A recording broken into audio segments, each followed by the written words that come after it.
तरुणांनी ध्येयवादी असणे गरजेचे. श्रीमती जयश्री गायकवाड सायबर महाविद्यालयातर्फे आयोजित तरंग 2026 या वार्षिक स्नेहसंमेलनाच्या उद्घाटन प्रसंगी बोलताना कोल्हापूर गुप्तचर विभागाच्या पोलीस अधीक्षक श्रीमती जयश्री गायकवाड यांनी वरील उद्गार काढले. आजच्या जगात विविध क्षेत्रांमध्ये अस्थिरता वाढत असून अशा प्रसंगांना सामोरे जाण्यासाठी संयम व धीर याची आवश्यकता असते.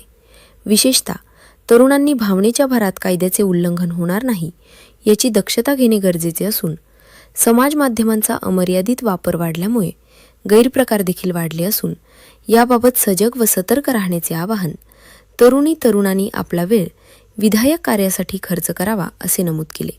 कार्यक्रमाचे प्रास्ताविक डॉक्टर संतोष हसुरे यांनी केले तर संचालन डॉक्टर RK टेलर यांनी. विद्यार्थ्यांना शुभेच्छा दिल्या. कार्यक्रमाचे सूत्रसंचालक प्राध्यापक प्रसाद पंडित यांनी केले तर आभार प्रदर्शन प्राध्यापक सोनाली सदरे यांनी केले. कार्यक्रमाचे आयोजन सांस्कृतिक विभागाचे प्रमुख डॉक्टर सुरेश आपटे व प्राध्यापक महंतेश पाटील व इतर सदस्यांनी केले.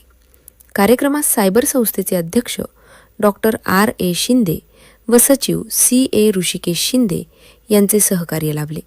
वेदिका न्यूज प्रतिनिधी शिवाजी चव्हाण, कोल्हापूर.